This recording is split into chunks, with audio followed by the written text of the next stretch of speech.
Okay. I just put my cigarette out so you don't have to witness me killing myself. Thanks for your concern, though.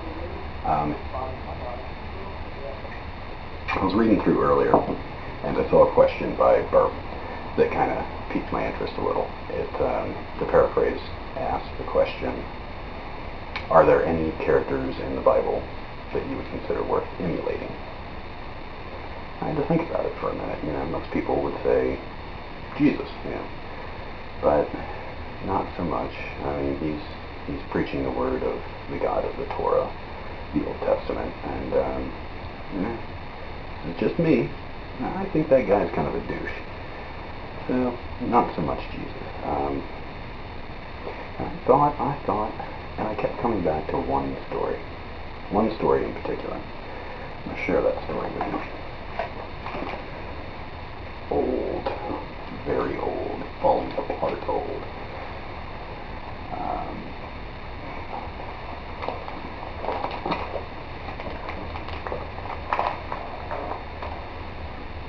Now you can get out your Bible and follow along.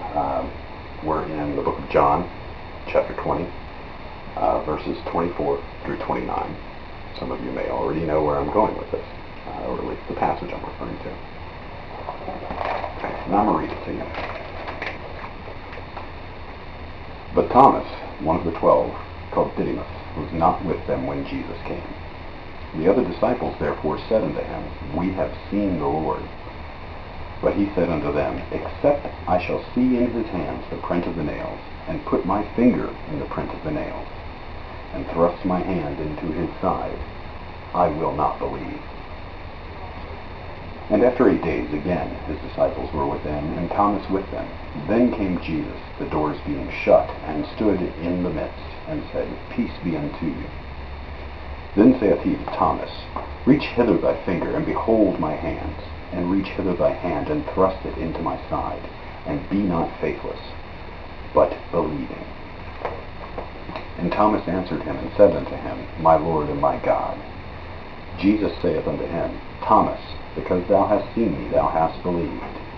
Blessed are they that have not seen, and yet have believed. Now, my understanding of this passage, being brought up Catholic, and this is kind of the sentiment I've had given to me in CCD. Those of you who are Catholic yourself or familiar with Catholics will know what CCD is. But the idea was that Thomas had basically set aside the doubt of the world. He was the skeptic. He was the doubter. And since he was given that proof, it should allay our doubts. You know what I mean? He's already been asking for that proof. He received it. And so we can rest assured on his testimony that he put his fingers in those wounds. He knows that that was the risen Christ. And that's how I always looked at it. Burp's question made me kind of think about it a little differently, though. Made me think, here's this guy, okay? These other dudes tell him, hey, Jesus is a bad man. Yeah, I know he was dead, he was crucified. He's back. I mean, we just hung out with him. And he's like, yeah, no. You guys are crazy. Unless I can actually go up and, I want to touch the wounds, which, historically speaking, would have been here, not here, but small detail. And you know what I did notice? No one ever gave him any crap about that. Nowhere in here. None of the other apostles gave him any shit about that. Jesus didn't give him any shit about that. Said, you need proof? Okay. Come here. I know exactly what you need. So go ahead and do what you have to do so that you may believe. And he does go on to say, blessed are those who believe but have not seen. But nowhere does he suggest, cursed are those who, like Thomas, need the proof. Quite the opposite, actually. He was still out in the club. Everyone was cool with him. And in fact, I believe he was one of the few that actually, and it's not the only one, who left the Roman Empire in his mission to spread the word. And I believe, correct me if I'm wrong, that he's also one of the largest geographically covered missions, his travels. So his asking for that proof, for that physical proof, in no way, shape, or form angered God or Jesus or the other disciples. And yet, Jesus was willing to give him the proof he needed. Now,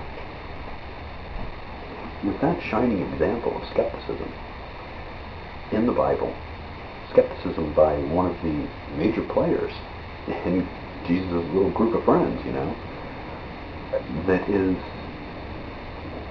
not ridiculed, that is in fact supported with direct proof to satisfy his need for proof. When atheists request proof now, much in the vein of Thomas,